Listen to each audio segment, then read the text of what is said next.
Hello, Chuck and Maggie, or should I say hola, since you guys are in Mexico. Curious, what brings you to Mexico? Where in Mexico are you? We're in El Salto, which is slightly south of Monterrey, Mexico. And what brought us here is the survivable winter weather. Rarely do you see freezing temperatures, and the daytime temps are 60s Fahrenheit, typically on the average this time of year. That's what we were after, somewhere we could survive the winter. Although we've had some 80-degree days. Yeah. Yeah. 80-degree days are great for catching sun and doing yoga outside, and colder days are better for good friction and for climbing hard. Typically, yeah. Excellent. And sounds like you are here in the winter, and Salto in Mexico makes for good winter climbing. And I'm guessing this is part of your seasonal migration, so to speak, as you travel to different climbing areas based on conditions. Yes. Yeah, definitely.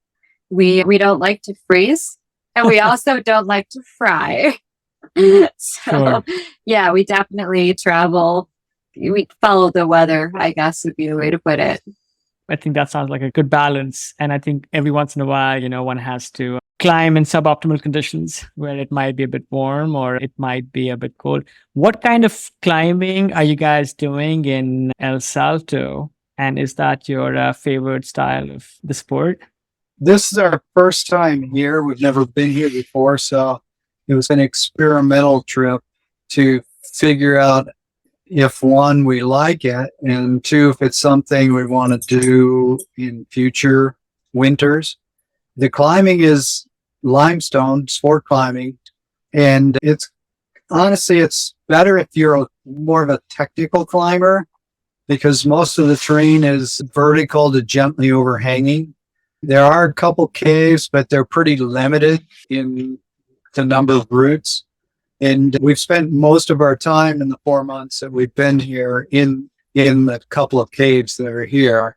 And so we pretty much climbed just about everything we can climb, or everything we want to climb in the 4 months. So whether or not it'll be a future stop it is something we'll have to think about.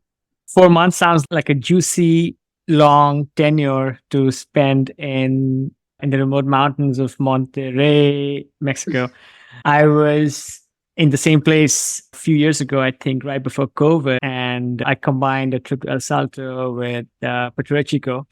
And while, yes, I absolutely adored El Salto, and not just for the climbing, but also the vibe and the community and the beauty and the culture of the place, I couldn't last beyond 3 weeks. And it could be also because, as much as I like to think that I may still have some of that dirtbag climber in me, I do spend the majority of my time in a big city in San Francisco. So yes, I'll have to build that stamina and come back to, because unlike you guys, while you guys are finishing business over there, I mostly have unfinished business.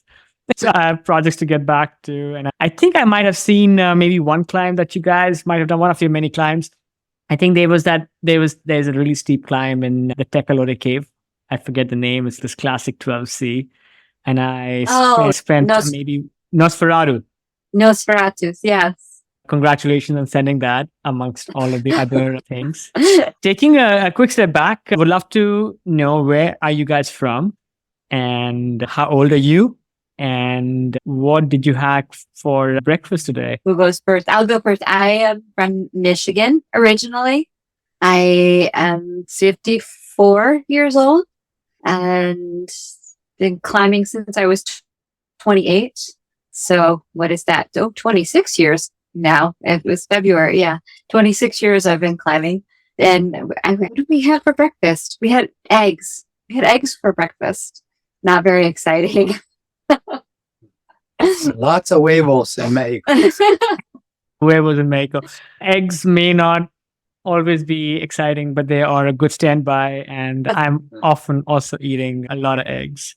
You have been following this, I would say, this nomadic climbing lifestyle, if I may, for some time. Would love to hear a little bit more about how did you guys get started with climbing full time, and what were you doing before you were climbing full time?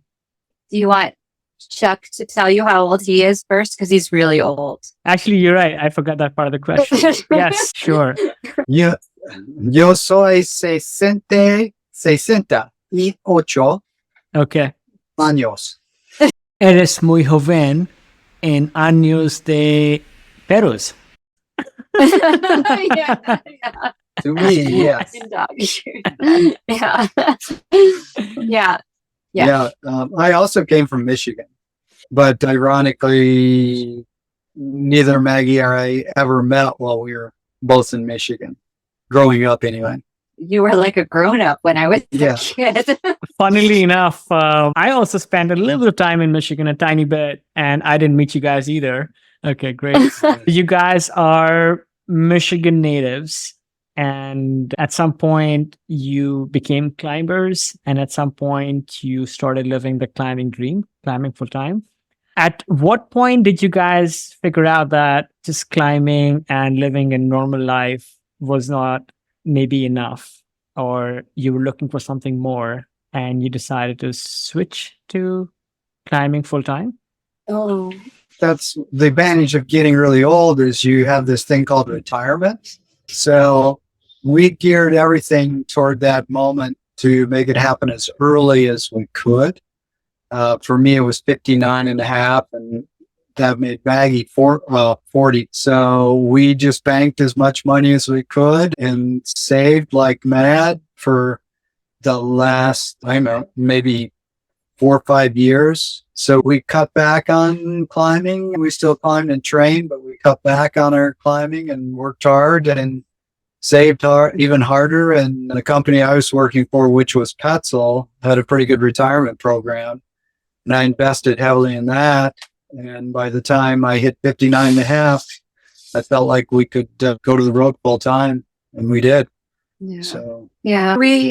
I lived in Michigan still until I was 40, almost 40. We met later in life and both have had lifetimes of climbing basically before we met one another. We met at the Rocktoberfest event in the Red River Gorge in 2007, which was also, it coincided with the Petzl rock trip that particular year.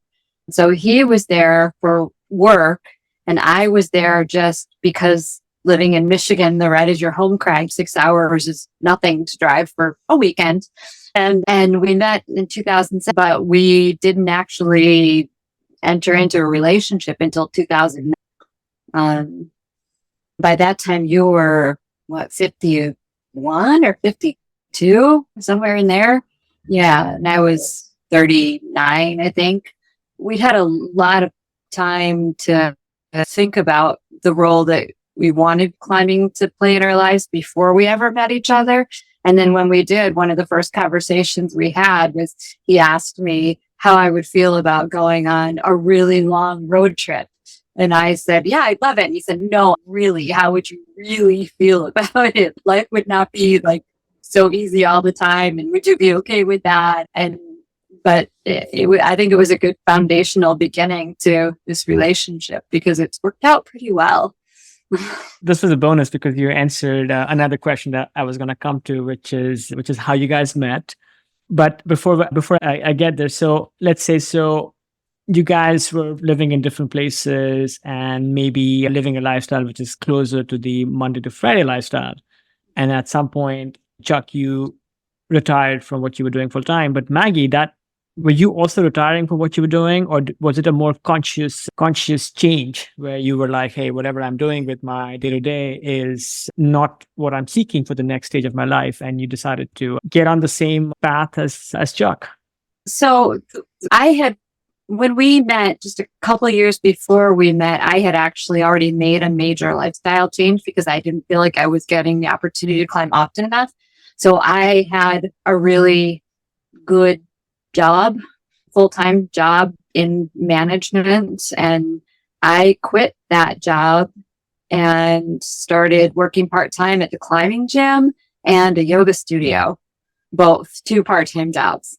Okay. So that I had a little bit more freedom in my schedule Well, and so that the work I was doing was more closely aligned with what I love to do.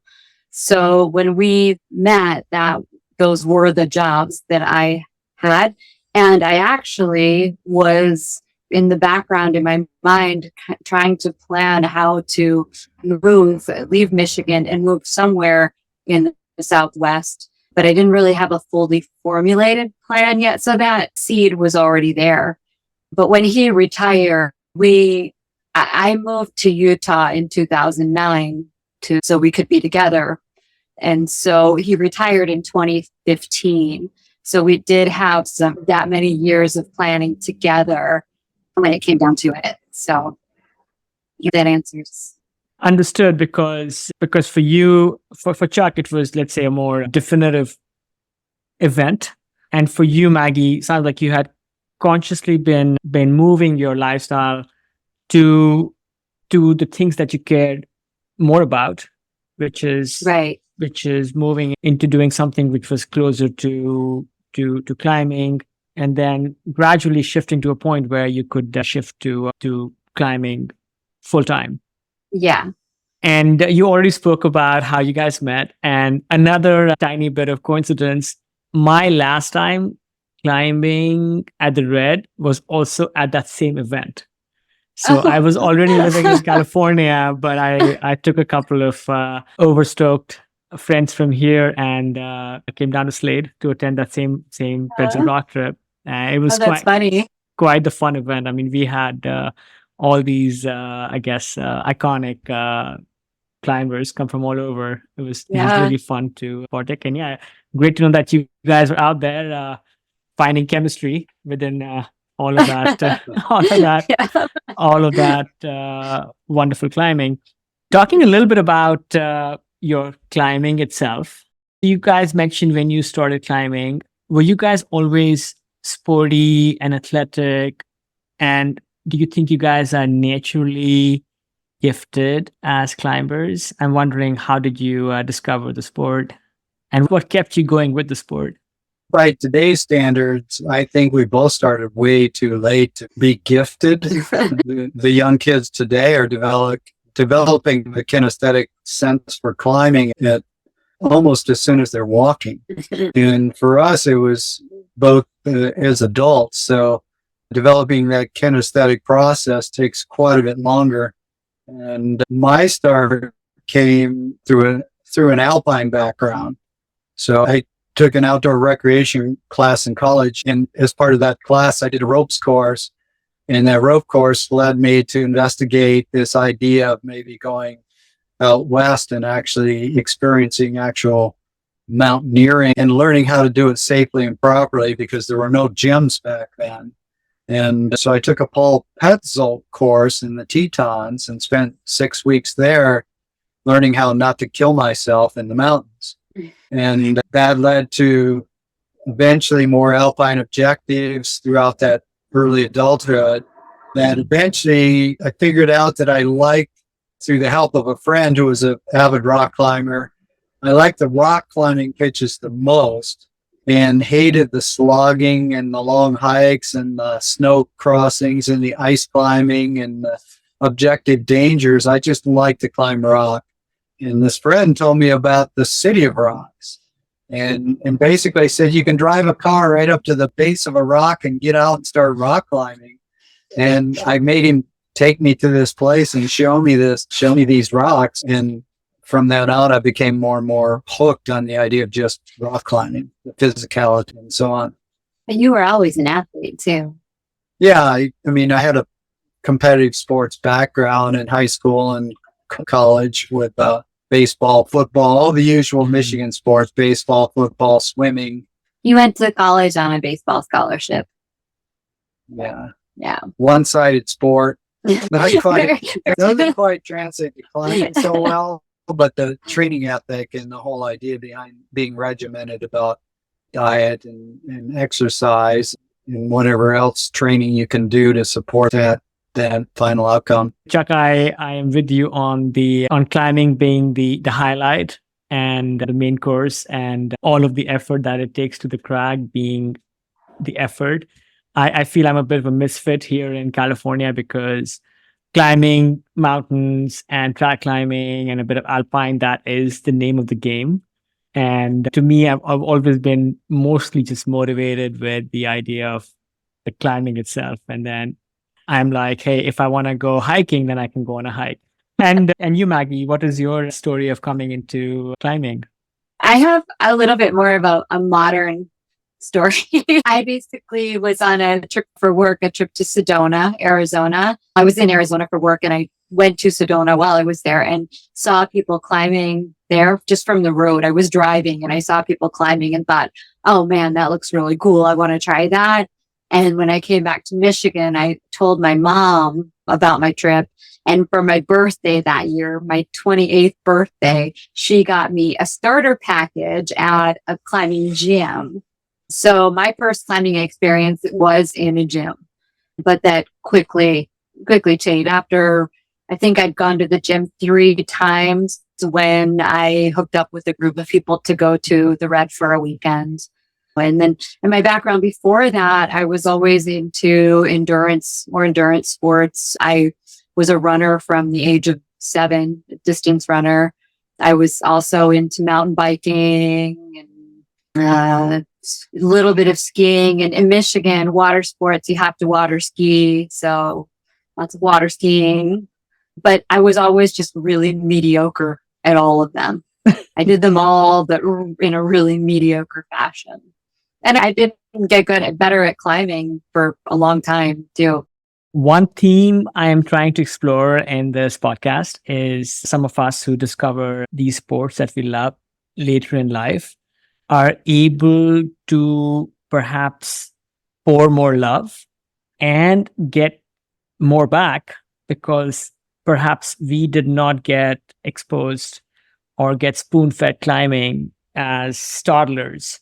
And there is more of that, hey, I don't take this thing for granted because I've had to earn it. And I'm wondering if that has been part of your experience as you continue to climb and excel as perhaps more seasoned athletes. And also if that is part of your drive to keep training and performing. Yeah, I think for us, or for me particularly, it's having started climbing later, particularly just rock climbing or sport climbing later in life. I've pursued it more as a love or passion, as opposed to a lot of young climbers tend to be very competitive and gauge their performance based on what other kids their age are doing. And as an adult, you're past that. Especially an older adult, you're well past that. In fact, we have a friend put it so succinctly, simply by saying that just about the time you think you're all that, someone comes along and flashes your project and you just hope she's more than 12 years old. So all ego goes out the window at that point. And that's one of the advantages being a senior climber, I think, is we do it for the passion as opposed to because everyone else is doing it or because we want to be competitive at it. We just love being out there and experiencing that movement, that environment, that outdoor environment, and this lifestyle that it leads to. All those things come together, I think. Yeah. Talking of lifestyle, what are some of the other, let's say, fringe benefits of being able to climb full time? We're free to take the weekends off from climbing. So we don't go to the crag on the very most crowded days. There's that. We're able to design our schedule a little bit more easily, or a lot more easily than when we were working. That's for sure. You get to rest more, which is Yeah. critical as an aging athlete. So we schedule 3 days a week for climbing, Monday, Wednesday, Friday. So we get actually more rest than we do time on the actual rock climbing aspect. And I think it also, we have that ability to sleep in, go to bed early, sleep in if we want, have an extra rest day if we need it. We're not tied to any schedule per se. We don't have a work schedule that we have to be somewhere at a certain time. So it's truly a leisurely pursuit. Also, climbing days. we do have a schedule. It's not like we just wake up and get to the crag whenever we get there.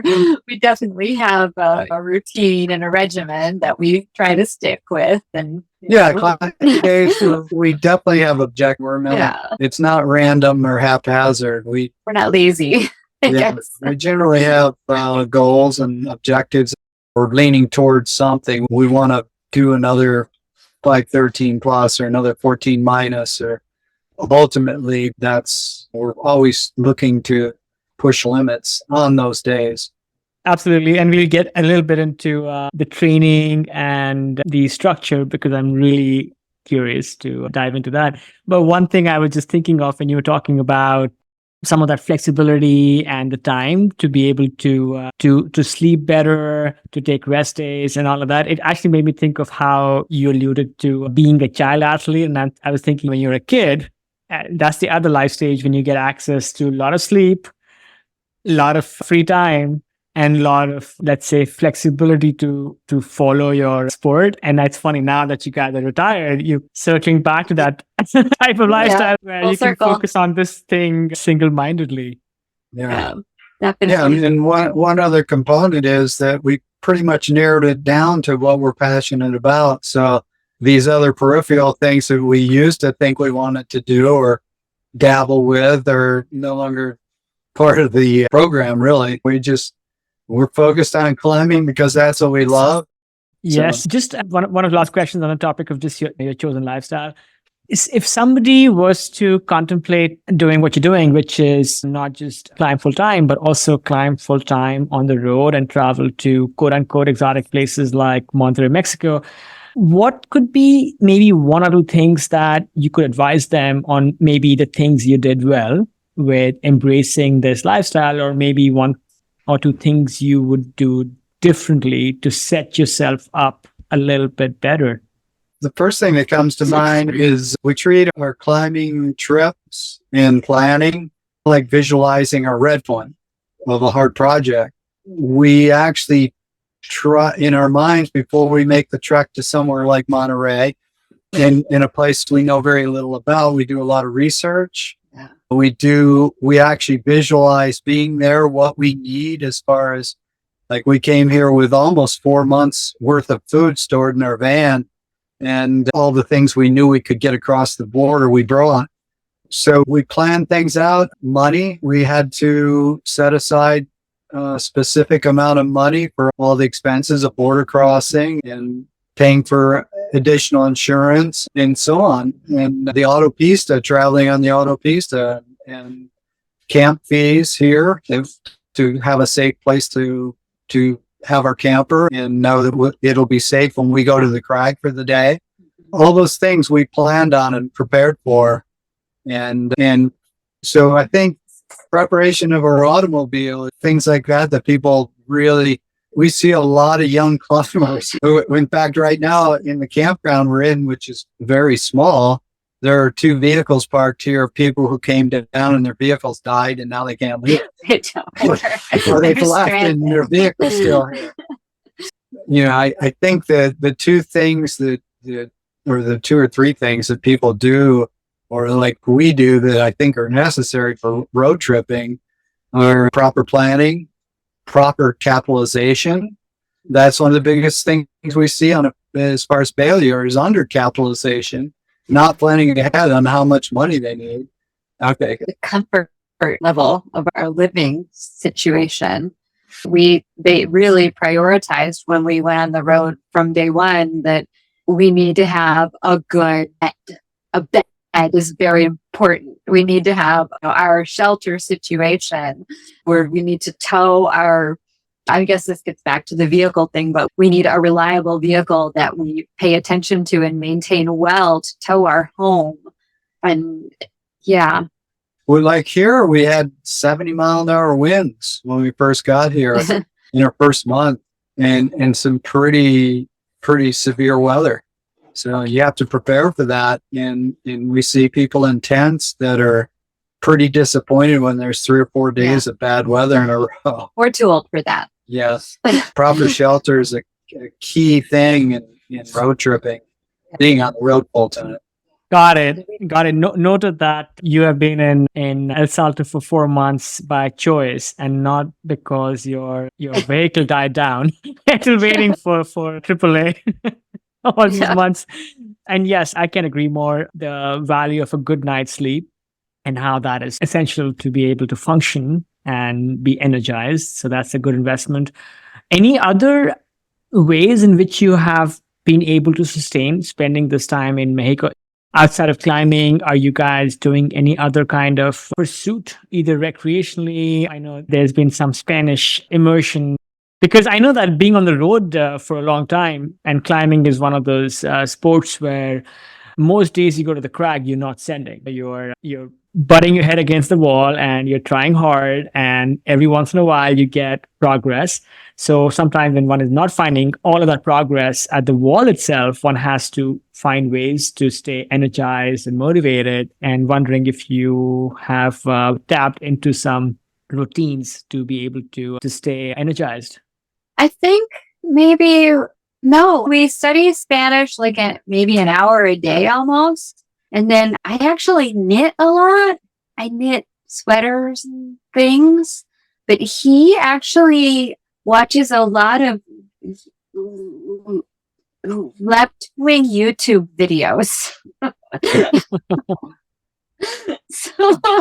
So there's that. And then we do yoga on rest days. But honestly, we're not the kind of people who really get bored easily. Things just being alive is like exciting and it's not boring. So yeah, I mean, we have a dog we play with. I do yoga on rest days, pretty much every rest day. I practice martial arts katas, which I enjoy. And then when we don't have access to Wi-Fi, which is often, we're in remote places where we don't have phone signal or Wi-Fi, we have a huge library of books. Yeah. So we'll read a lot. I'll read a lot. Yeah. We both read a lot when we don't have internet. Yeah. And the Spanish thing, I wish I would have started it sooner. Once we arrived here and I realized how difficult it is to communicate in rural Mexico. And you mentioned this before about getting immersed in the culture as well and having good local experiences with indigenous people. I think that's important every place we go to have that understanding, at least be cordial and to be able to communicate. And I was surprised at how difficult that it was. And I wish I'd have started sooner. It's starting to feel better now. I'm starting to understand more and communicate a little bit better. And that's another fun part about traveling to new places is getting those new experiences with the people around you. Places like Alabama. We speak that language. That was a cultural experience too. Yeah. We spent a winter there once, and it was amazing. It was eye-opening. Yeah, but we didn't need Duolingo there. Yeah, but our liberal leanings were a little bit interesting, and we took it as we viewed it more as an educational opportunity to share our thoughts in a mindful manner, knowing full well that the people who were around, the overwhelming majority were very conservative. Yeah. But if we could just show them that we were compassionate and that we weren't there to do harm to anyone, and that we had these different views, but we could still communicate and share ideas. And I have two quick reflections on that. I started climbing in the southeast of the US, and I have spent time climbing in Alabama. I think one of my early climbing trips was in a town called Gadsden. I think it's single pit sandstone climbing, And fortunately or not, that was early in my stay in the US, and I think I was politically quite ignorant. So if as a brown man, if I faced any racism there, I was blissfully ignorant. And to be honest, I don't know if I actually faced any racism itself, because I think maybe my demeanor was just of excitement and curiosity. So maybe I would disarm people. And my second is, I love this about something like climbing, where you don't just stop in a town like that to buy gas and chips. You actually go and spend time there, and you spend hours, days, weeks, and in your case, entire seasons. And that allows us to sink into the local milieu, understand people at a much deeper level. Getting back to climbing a little bit, you guys climb an astoundingly high level. You guys are both 514 climbers, which is like maybe the top 0.5% or 1% of climbers out there. What are some of your prouder accomplishments? And those need not be just the highest grades you've climbed, but what are maybe some memorable ascents or things that you guys smile whenever you think about them? I think killer bees. So for me, one of those would be not, again, as people always say, not the hardest grade we've climbed, but for me, I think climbing this route in the Hurricane Cave called Killer Bees. And mainly because I think it was probably the first really hard route that we worked together. Because, and it probably means more for me than it does for Charlie, because for most of the time we climbed together, he has outclimbed me by a lot, like grade wise. It's taken me a long time to catch up with him. So that was like, I think the first time that there was a project level route for both of us that we worked simultaneously. And it took me a season and a half, basically. So it was a long process, that always makes them memorable regardless. What about you? I would say probably the most memorable accomplishment was climbing the Cassin Ridge on Denali back in my alpine days. And the fortunate thing was, though it ended up in a good experience and a successful experience, it was a big objective. It also opened my eyes enough to realize that I wasn't immortal and that I could very well have died on this expedition. Very fortunate that I didn't. It was one of those things where it could have ended. It could have ended my life, and I got out of it and survived, summited, and vowed that I was going to rock climb more after that point. That I wanted to live to see 100 years old. I was only 34 when I did the Cassin, and so that was probably one of the most memorable overall things. But I would say, as far as actual rock climbing that I enjoy now, when I was 64, 4 years ago, I did a line in Maple Canyon in the pipe dream called T-Rex, which I consider the king line of the cave. It was a goal when I first saw it that I always wanted to try and climb. And it happens to be one of the hardest climbs I've ever done. And it did it at age 64. That's pretty memorable. Yeah. Badass from both of you. What I glean is, for you, Maggie, it was that line that you did, Killer Bees. It was a combination of two things. One is that it took you a lot of work, and anytime you put a lot of work into something, that just becomes more cherished. And second, that you guys got to climb it together. And for you, Chuck, it's funny, earlier we talked about hating long hikes to the crag, and here you are with one of your more memorable climbing trips being a big alpine expedition. I think it's similar for me. I seem to prefer sport climbing, but some of my most profound memories are trips to Tuolumne in Yosemite, and then mountaineering trips to like places like Bolivia, because I think also because those things are really hard for me. I think I'm not gifted. So because I have to dig deeper to do scary, difficult things, I think they suddenly become more rewarding. What are some of your goals now with climbing? You're in El Salto now. Have you been pursuing hard projects? Has it been lots of on-sighting and quick red points? And then also, as you are in the middle of this trip, how are you able to keep yourself fit and motivated and make sure that you continue to sustain your reserves of power and those kinds of things? First of all, normally this time of year would be bouldering somewhere because of the shorter days, and also the need to rebuild the power that we'll need to do harder sport routes during the better seasons. So normally we'd be in Waco or southern Utah or somewhere where we can boulder and train. And it's gotten to the point where my body is not holding up well in that environment.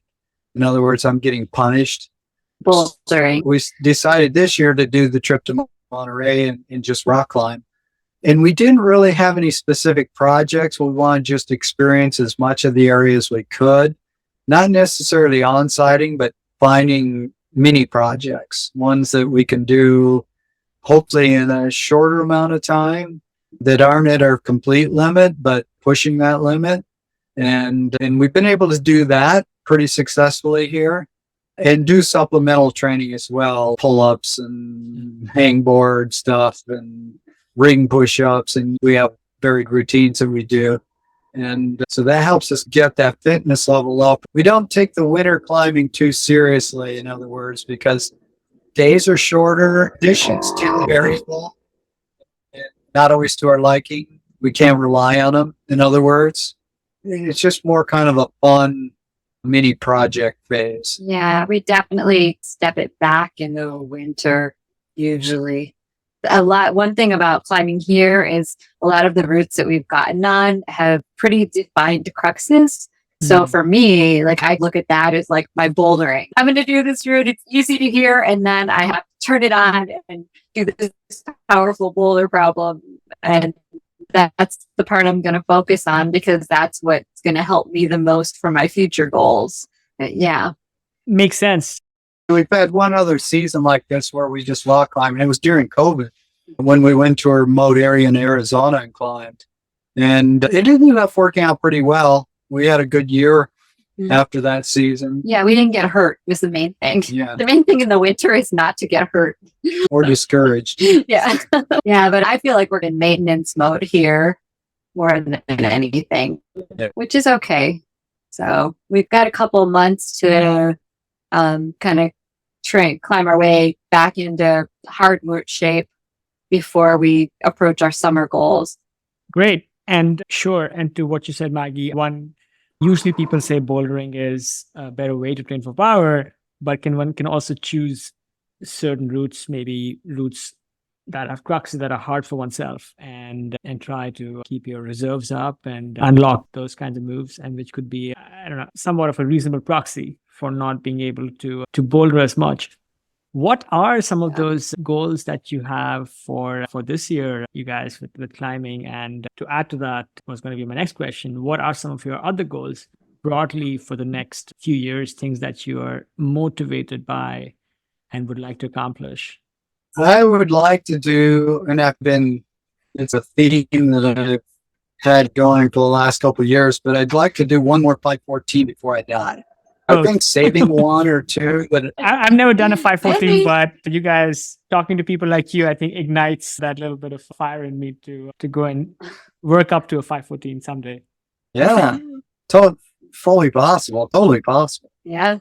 But and to do that, we're going back to Maple Canyon this summer, and we've opted to camp host there for the summer season, which guarantees us 5 months of staying in the canyon, and with a little bit of volunteer work that's not too grueling. And I have a project there that's been easily over a decade-long project. I put it off a long time ago that I was too old to be able to do this particular route. And now I think it's possible for me if I approach it with some of the things I've learned over the past couple of years about how to become less attached and more focused on resting. And I think I can do this project that it's repelled me, literally kicked me off, injured me on a couple serious, semi-serious injuries after being really close to red pointing. So I like I said, I've written it off. Now I think that I need to just get it done. So my hope is to get on this thing this summer, and I've got 5 months, try to get it done. It's only 13 deep, but it has 2 extensions that I've done off of harder starts or a slightly harder start, but suited me better because it was more power endurance. This route is more powerful, and it has a really powerful crux that has always given me trouble. And if I can get through that, it opens up these 2 other extensions for 2 potential 14As. It's possible. I always qualify if I can stay healthy, that I can still do one. It sounds like you're well on your way. And because you the crack super well, the style, and you have done the latter half or latter halves of the route, so to speak, except the 13 deep bits. So once you unlock that, it might net you not 1 but 2 different 514s, and that would be amazing.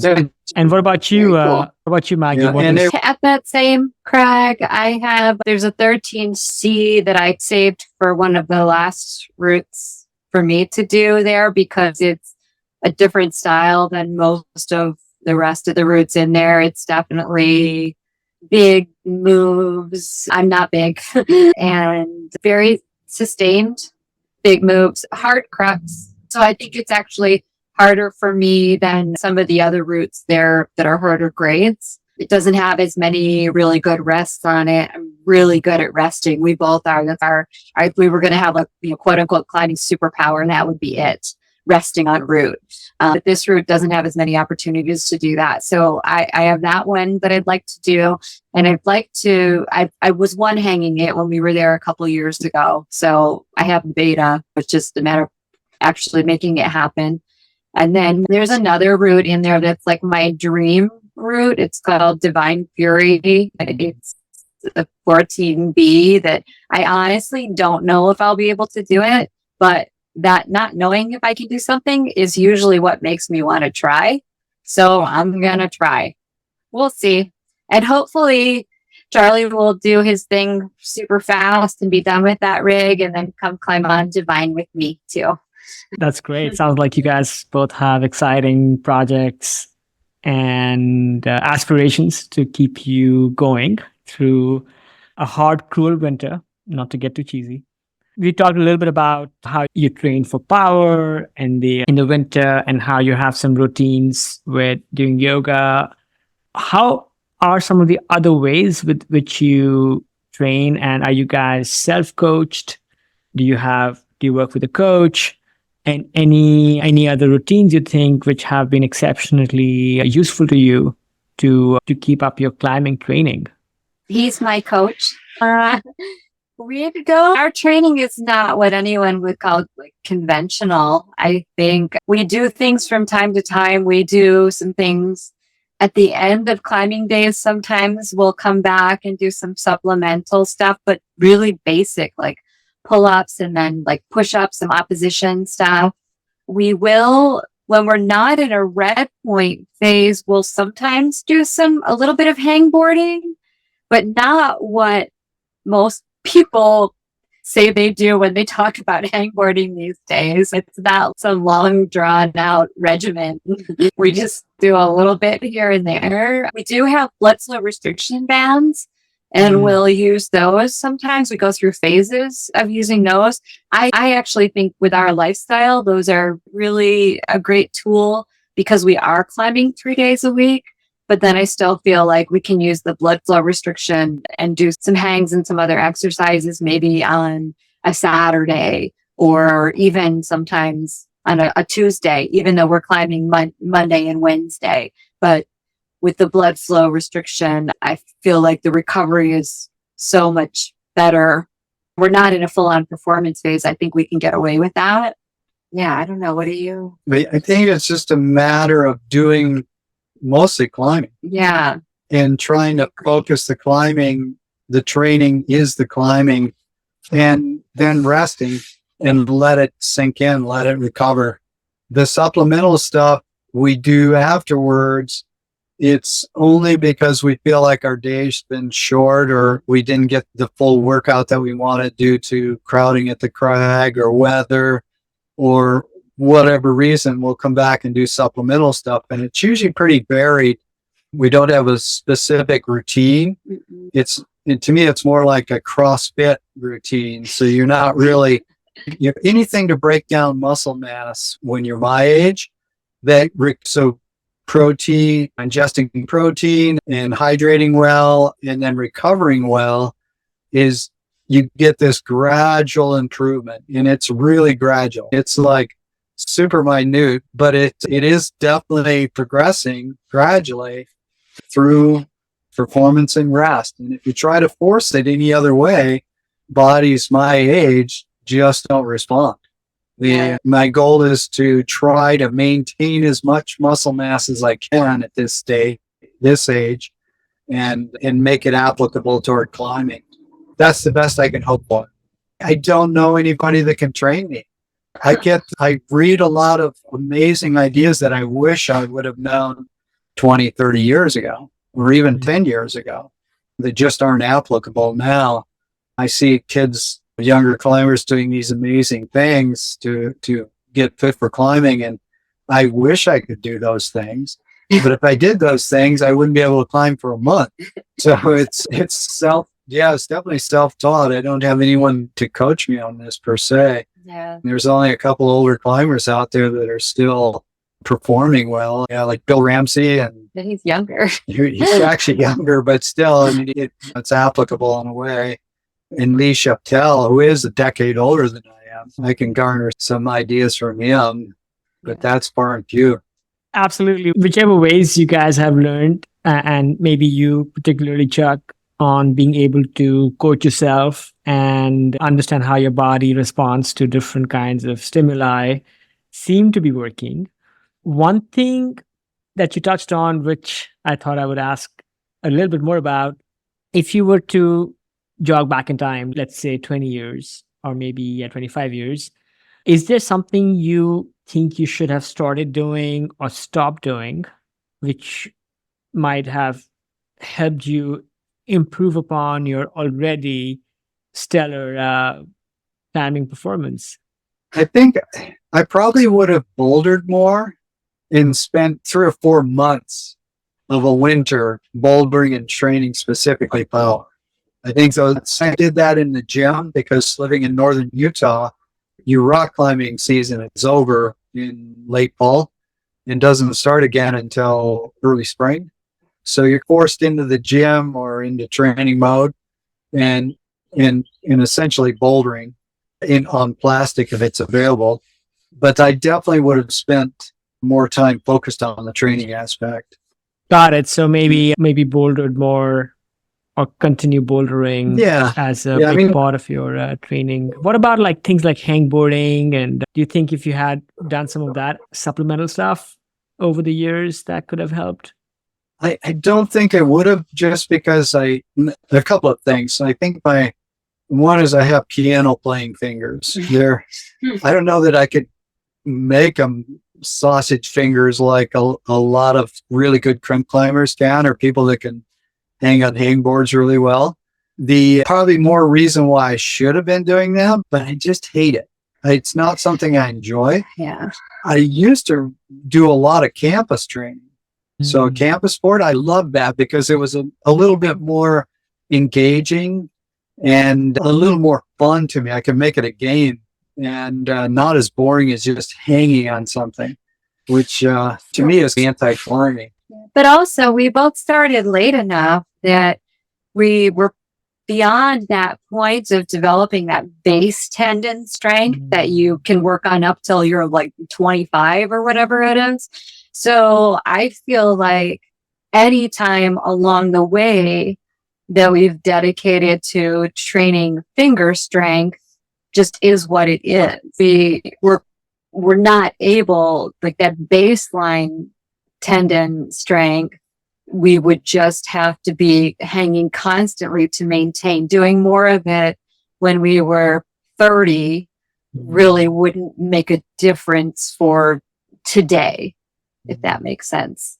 Having said that, you guys, from what I have read, made rapid progress. Even though you guys started climbing later, you guys went from climbing maybe 12s and 13s to climbing 514s in a very impressive span of time. Any specific things you think helped you attain that progression quickly? I think for me, there were 2 things that really kicked it into gear. Number one was just the total focus on it. instead of having all these peripheral sports and wanting to pursue mountain objectives and wanting to be able to run long distances and pedal my bike. All those things, like once I got those out of my system and focused specifically on climbing, that was one big moment of change. The other one was nutrition. I had a really good friend who had gone through medical school and opted not to become a doctor. He was in his residency and decided he wanted to pursue more climbing and less education and less time being a medical doctor. And he became a good mentor to me. He was older, one of the few people that were older than me climbing. And I was talking about the supplement creatine, and I knew this person would know. So I asked him specifically about it, and he said, just forget about that. Just focus on nutrition. And this is in the mid-90s. He goes, just focus on nutrition. You can change your entire genetic makeup with nutrition. And he recommended the book Enter the Zone, which is balanced macronutrient diet. And he started explaining to me, and this is a guy who rarely even talks to anyone. He's very subdued and quiet and meditative. And he just, for a solid hour, was in my ear about this. And so I went right out and bought the book and started practicing the diet and got almost immediate results. My climbing went up exponentially. My capacity for training went up exponentially, and recovery happened a lot more quickly. And to this day, I still practice a balanced macronutrient diet for the most part. But now you take creatine too. Yeah, I also take creatine. Can I get the name of that book again? So I'll have it in the show notes if people want to. It was published in the early 90s by Dr. Barry Sears. Enter the Zone. And it's called Enter the Zone. You can find it in secondhand bookshops everywhere. It was during that period of time when there were a lot of fat, trendy diets, most of which were detrimental to most of them cause heart attacks. Yeah. It was really unfortunate that it came out when it did, but the great part was that Barry Sears was a biochemist. Yeah. So he approached diet and nutrition from a biochemical aspect and the breakdown in the body of how carbohydrates and proteins and fats work. And it was also during that time that everybody was doing low-fat diets, thinking that somehow was going to make them better athletes. And there are newer versions of they've updated new books that are based on the same science. And it's really, when it comes down to it, it's a hormone balancing diet. So what is the diet that you guys practice today that allows you to reach peak performance? You mentioned you take some creatine. So I would love to hear about, and from both of you, supplementation that helps you guys, and then the core blocks of your food today.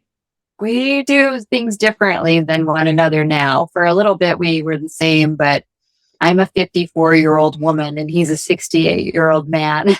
So I've been going through a lot of changes the last few years.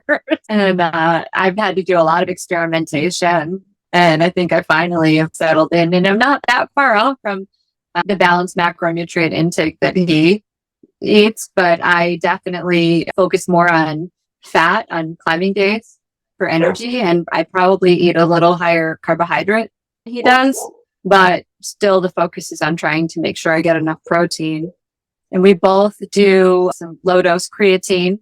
We use, full disclosure, PhsiAdvantage supplements, our course company. We are on the master's team for the brand. And we both daily use the supercharged collagen from PhysiAdvantage. So we're taking collagen, hydrolyzed collagen with vitamin C. And then what else? Performance-wise, we use the PhysiAdvantage Indirect, the beetroot and citrulline malate product. It's a drink that's just helps with oxygen uptake in the muscles. And then we also, a few years back, started using beta-alanine. And that was on the advice of a friend who's super into research and science, and performance science. And that is something that I think really has had a positive effect for both of us, for sure. PhysAdvantage also makes a supplement called Crush that is a capsule that you can take actually at the crag about 20 to 30 minutes before you start climbing. So we'll warm up, and then just before we get on the project, if you can take a crushed capsule, they recommend 2. I usually only take 1.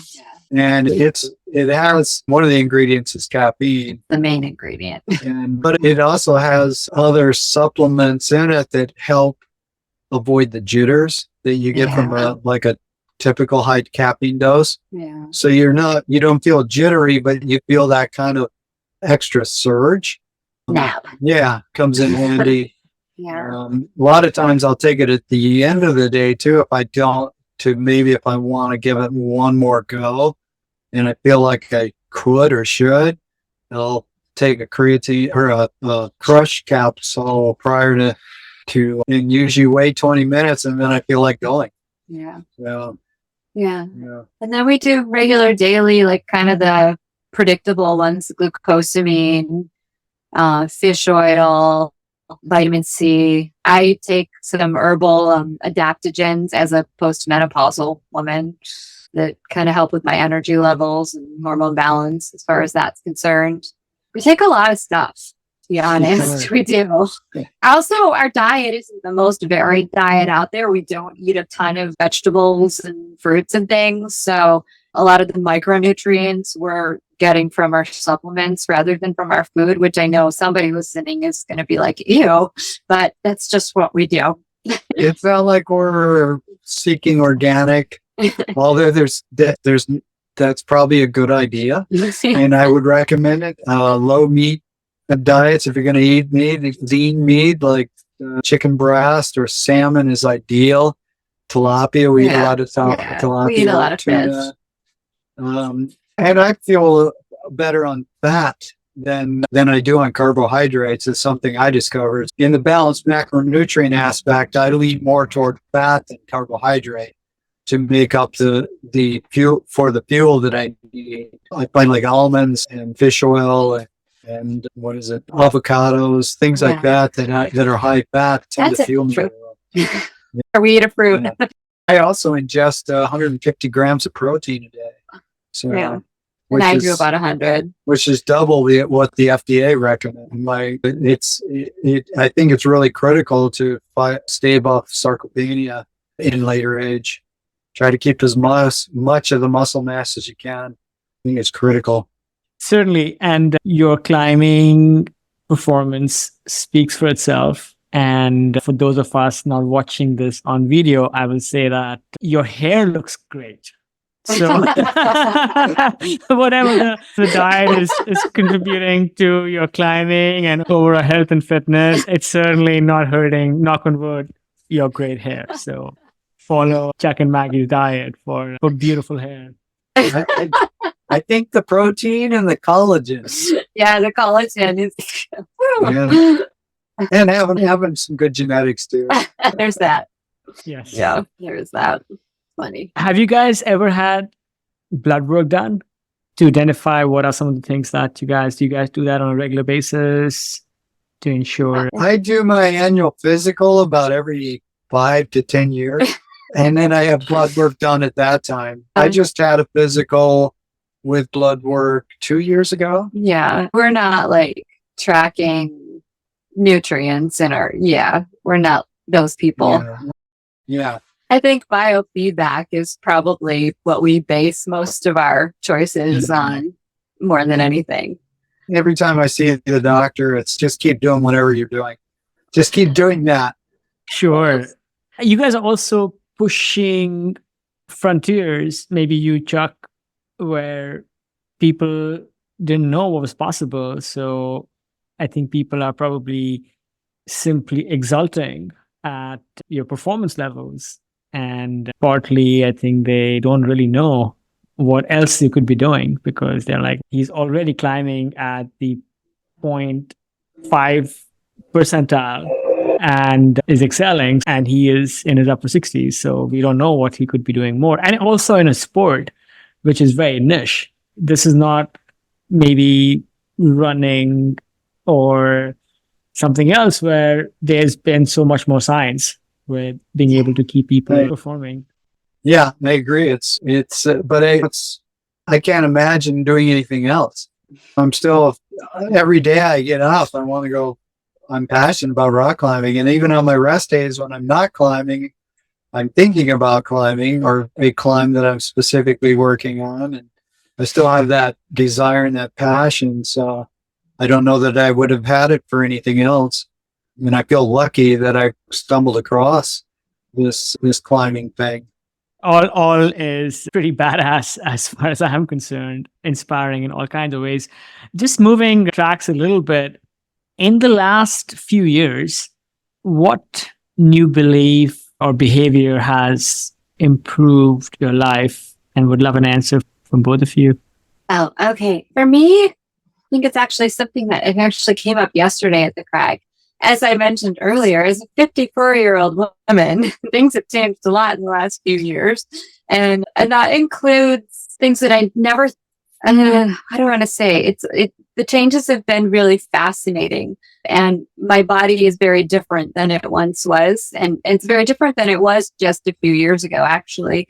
And yesterday it came up, there were a bunch of like young girls at the Crag, and I was just like, oh, I'm not young anymore. But then the thing that I've learned in the past few years popped up into my head, and it really doesn't, can I say fucking? It really doesn't fucking matter. I can do what I can do with the body that I have. And that to me is amazing. And it's not that it doesn't come up for, as a woman, the way we're raised in this weird society where we all compare ourselves to each other and whatnot. And it's really easy to fall into that, looking around and thinking, oh, my body doesn't look like that anymore, when it maybe used to. And it's quite liberating and fun, actually, when you really realize that looking like that doesn't mean anything at all. And what matters is the function and the joy that being able to move your body in certain ways and to be able to do things that take strength and take technique and finesse and all those other things that aren't strength, that come from years of climbing and learning, and knowing that you're still learning more of those things. That's probably the biggest thing for me. Just that knowledge that it's are their own thing that I can put way over to the side and just think that person looks amazing, but I could do amazing things. There needs to be like an affirmation poster made up which says something like that. Looking amazing versus doing amazing. And just to add to what I said earlier, you guys both look amazing. So just a very personal comment. So I'm guessing that the answer to the question is, Maggie, is this belief that you have found confidence in is being able to find joy and confidence in who you are and what you're able to do, and get away from a lot of the peer comparison that all of us at some point or the other we fall victim to. I know I do all the time. Yeah, and I actually think that what I'm trying to say, and maybe not articulating it very well, is more that it's not a peer comparison anymore. I'm at the Crag and I'm 54 years old, and the other women who are there generally the other day are in their 20s. And so it's just it's not relevant. So I don't need to give it. Not that I don't need to give, that giving mental energy to something like that is just such a waste of time, because it's not relevant. It doesn't matter. What should matter to me and what does matter to me is that I feel healthy and I have a high level of mobility and I am able to try really hard, and the body that I have now works really well. And I just being able to acknowledge that and give it the respect that it deserves. Yeah. You articulate it very clearly. I completely get it, which is, there's no reason to focus on things that are not energy positive. Yeah. And that's great. What about you, Chuck? Beliefs or habits in the last few years that have enhanced your life? Along the same direction as Maggie, I see these young kids, amazing early start to climbing, already have the kinesthetic sense to climb rock, and they have zero body fat. And I look at that and I go, I wouldn't trade my situation for that situation for any amount of money in the world. I wouldn't go back. I wouldn't be that 20-year-old or that even 30-year-old or whatever they might be, and trade the knowledge and the life experiences that I've had along the way. So I guess it gives me, what I've learned is I have this more relaxed attitude about it. So it's less about what anyone else is doing or what anyone else thinks is important or should be the way. I've already got my path. And I'm very happy with that path. And though I'm willing to look at what other people are doing, and if it's something that I think is pretty amazing and want to be part of, I might dabble in it. But at the same token, I'm pretty happy with the way things are going. So I like the path I'm on. I'm going to stick to it. The one thing I've added that I think is fun being an older climber is when I see someone struggling, and if they're receptive, if they're honestly, if they ask, what do you do here? How do I climb like that? Or how do I do these moves on this climb that I just saw you on? I'm excited to help them out. I'm really, and Maggie's the same way too. And I've become more, I think it's important for older experienced climbers to share that experience to make it better for others. And I've become more and more that way. I'm less focused on just myself, more on the community aspect, to the point of even making it safer. We see that frequently. That's probably one of our biggest pet peeves is people doing stupid things or risking themselves in stupid ways. And like a simple thing like a stick clip. We watch people here because they've traveled somewhere by plane, they don't have a stick clip, and they're looking up at a first bullet that's way off the deck, and they go, wow, this rock is really polished and slippery and these holes are weird. Hey, I've got a stick clip. Do you want me to stick that for you? And they see us doing that. So they know that we're playing it safe. The locals don't. They're pretty set in their ways about leaving the ground and being sketchy. Yeah, but their health insurance works here. Yeah, that's true. Their health insurance works. And they also know the moves. They've done it a million times, probably on top rope the first time. The other thing too that we've started doing more is studying and keeping a close eye on gear, fixed protection. We've pretty much every place we go now, we have all the equipment and we have the knowledge. So if we see something that's bad, we fix it. Particularly on the routes we're climbing or in the area we're climbing. We'll rebolt an entire route or an entire wall or just certain anchors, depending on how bad they are. And then when we're done, we'll show them to people. We'll show them exactly what's wrong with it, why we replaced it, and what our recommendations are for the future, and create this awareness. That's a direction I see my future and more climbing. I should say he used to be really grumpy and antisocial. So talking to people about these things is definitely a change. Engaging with other humans at the crag, other than me. It wasn't so much that I was grumpy or antisocial. Oh. It was just that I was focused. I was centrally focused. And I cross is grumpy and antisocial to other people. And a lot of times I found other people to be a distraction. And it's something that I've learned to understand is part of the process now, because it's not going to change. So I've got to adapt. It used to be with my climbing, I could go places and not see anyone for days. That's my start in climbing. And then even if I went to a crag, a popular crag, you knew everybody that was there, all 3 other people. And now it's become so popular. And in our planet, there's so many people now. And you have to be able to cope and deal with the fact that you're going to be on any given day surrounded by lots of other people with different ideas on how life is to be pursued and how climbing is to be pursued. And though that idea may not coincide with what my idea is, I have to at least be accepting. And ideally, we have taken upon ourselves to be leaders by more example. Rather than bringing a boombox to the crag and blasting our music for everyone to hear, we tend to show them that you can rock climb without that and have civil conversations about it. And we're seeing things like that, shenanigans like that more and more. Yeah.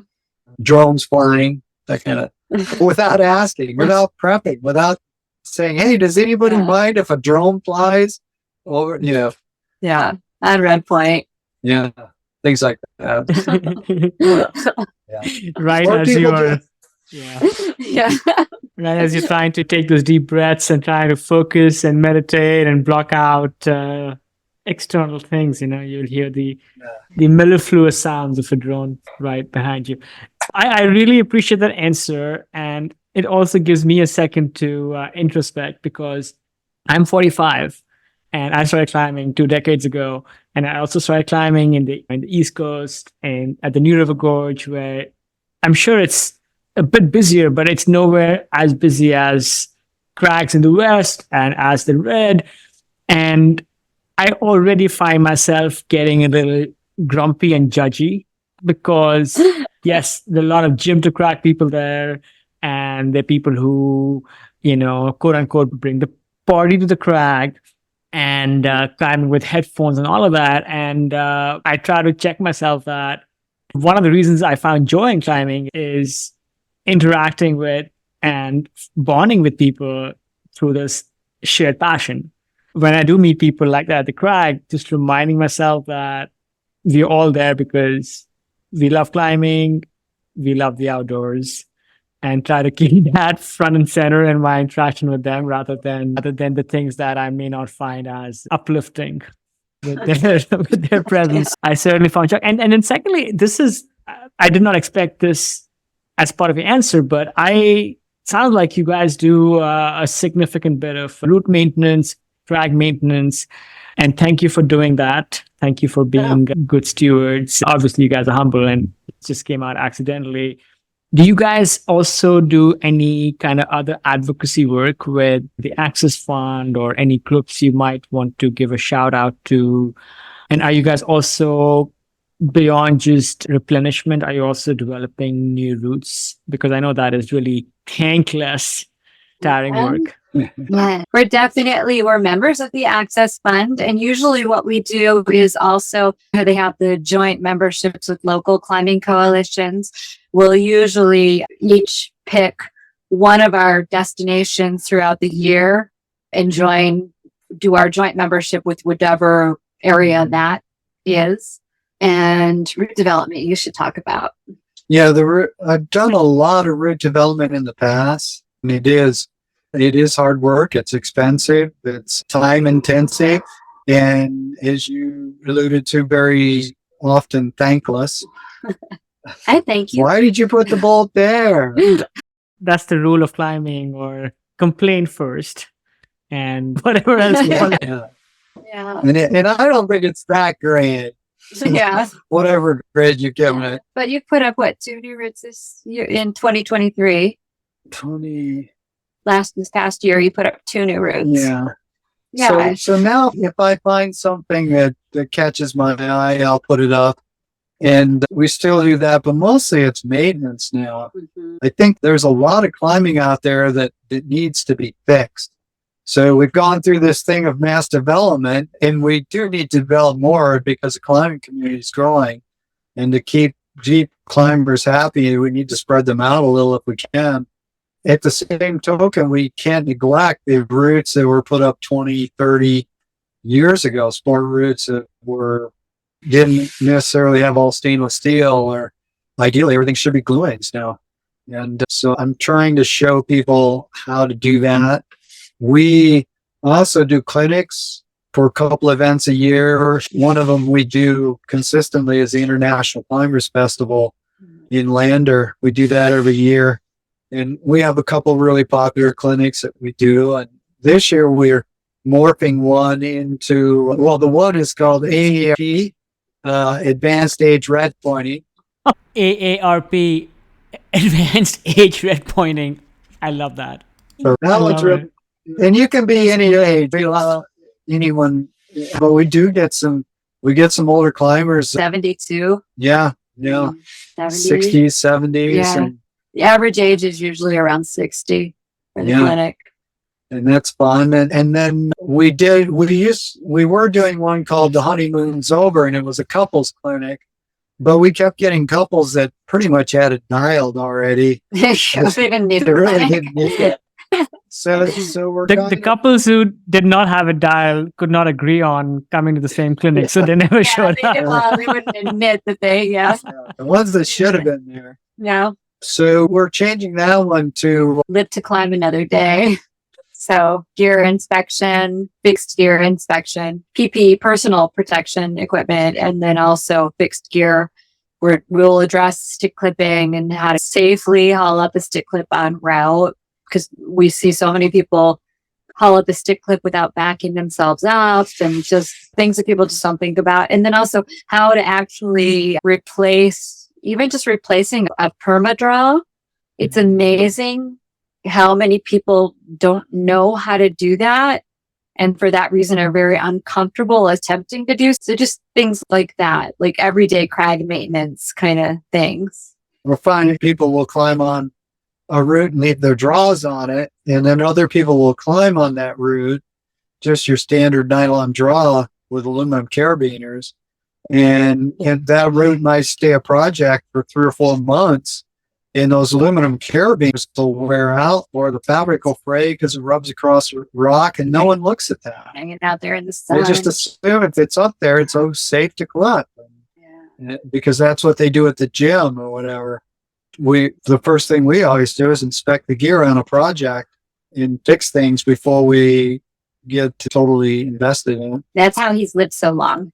Thank you for doing that work and sharing your hard-earned wisdom and knowledge, because certainly as climbing grows as a sport, there is a lot of information and courses and training on people and teaching people how to hangboard better or even become generally stronger climbers. But when it comes to crag hygiene, when it comes to all these little bits of information that will keep both the crags and the climbers healthy on the long term, I think there is a gap there. So appreciations to you guys for stepping up and helping teach the rest of us how to make all of those things better. Coming to the end of the conversation, kept you guys long enough. Just 1 or 2 fun questions. You mentioned the honeymoon clinic, and I did mean to ask you if you had a couple of quick parting words of wisdom for couples wanting to travel and climb or do another activity together, because passion and shared activities takes you this far, but then there are other things that help keep the magic going.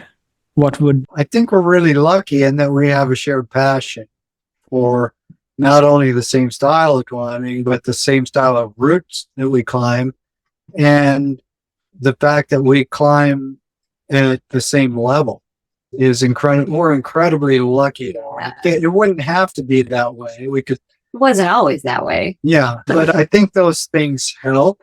Yeah. And obviously that's not possible in most cases. I think most relationships, there's a disparity there or a difference of some kind.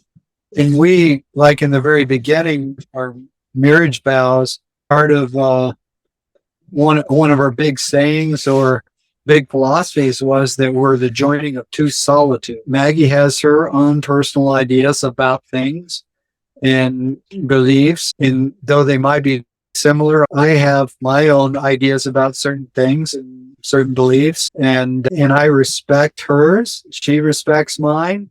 We realize that we are two different people, but at the same token, because we are two independent, different people, we can fully rely on each other when we need to. Mhm. So it's a complete opposite of what I call a dominant, non-dominant couple. We're both totally independent. We could right now today survive without the other person. And that's what gives us strength is to, I think it's a side effect of having survived without each other for a huge chunk of our lives before we met. We met when we were older. So we definitely have very developed personalities, individual personalities by the time we met. So And maybe also- looking at you, Maggie, for this one, any significant part of your personalities that you had to, let's say, subdue in order to make this union work? Absolutely. There are some things about us that are different, but some things that are very similar. And one of the similarities is that naturally we are both extremely OCD, generally type A people, but there's a slight imbalance there where Charlie is more OCD than I am. And I'm enough less OCD that I have been able to consciously pull back and let go of some of that on my part. Like he really won't, like if I put something in a cabinet, he won't look in the cabinet behind the front row to find what he's looking for. So all of his things I have in the front of the cabinets and my things behind because it's just not that important to me, but I know it's really important to him. Yeah. I read this book years ago called Who Moved My Cheese? I Yeah. read that book. Yes, they often give it out Yeah. as like management business It's workshops. it is more geared towards it, but it's letting go of that micromanaging aspect of things, and just I've just decided that some things just aren't that important to me because I know they're so important to him, even though they're not big things. They're just little things that don't really change the outcome or quality of our lives. So I just go with it. There's another book on those lines that I like to reread every few years. It's called Don't Sweat the Small Stuff. excellent book. Yeah, it's good. It's good for me. I'm not as OCD as I was. I think it's helped. Anything from you, Chuck, on that one? Only I get to drive. Oh yeah, he drives and he also makes all of our meals except lunch. He makes every breakfast and dinner. That is 66%. 33% is you, Maggie. Then unless you eat out. Yeah, I drive like once a year just to make sure I remember how. Fair enough. We need to divide duties and responsibilities. They are shared, but they don't need to be symmetrical. Yeah, that's true. Very true. Very true. Talking of meals, I think it's getting close to dinner time for you guys. Just maybe two fun questions. What was the best $10? I would have said $100 if you were in the US, but since you're in Mexico, what were the $10 that you remember spending in the last several months? $10? Have we spent $10? Yeah. Okay. Groceries, gas. Beer for Alejandro and Yeah, beer. We bought beer for some friends. Okay. We don't really indulge in luxury or, we're pretty simple. we haven't given it to him yet. We're leaving next week, and it's the host and the owner here. At the campground. And they drink Tecate, which, as you probably know, is just water, but it's cheap. And so we bought Just some really good Mexican brew. yeah. For a couple of $6. Yeah. And that was about $10. Hopefully they will enjoy imbibing it just as much as Yeah. you enjoyed taking it out. Any favorite book or movie that you would share with others? Nobody. Oh yeah, Nobody was a good movie. Yeah, we saw the movie Nobody. Okay. It was like the last like newer movie that we've seen. We have a lot of old movies that we watch a lot. But yeah, that was like the best newer one. What's his name? Bob Odenkirk? Yeah, Bob Odenkirk. Yeah. Yeah. Yeah, it's Bob good. You Odenkirk, can't he really was the talk- guy in that really good, Better Call Saul. I think it's. Oh, it's I think yes. so. Yeah. Okay. Really good actor. Yeah. And you can't really tell people much about Nobody because it ruins it. So you just have to see it. Sure. We'll make a note of that one. And then, final question. If going back to food, if you had to eat one meal for the rest of your life, what would that be? Have to be salmon. Yeah. I would say pizza. But Charlie's Pizza, he makes a really good, healthy pizza. Not really a pizza. It's like a pizza-esque kind of a thing. Charlie, Chuck, how would you cook your salmon? And Maggie, what would you like on that pizza? How would you cook your We bake in a pan because all we have is a gas range, propane range. But I've gotten really good at baking in pans. Yeah, really good. So I bake salmon in a pan. Yeah, that's also how he makes the pizza. That he makes it with 2 like low carb tortillas with cheese in between them, and then hot salsa for the sauce, chicken, olives on top, and then more shredded cheese on top. And he bakes it in the pan, and it's so delicious. Delicious.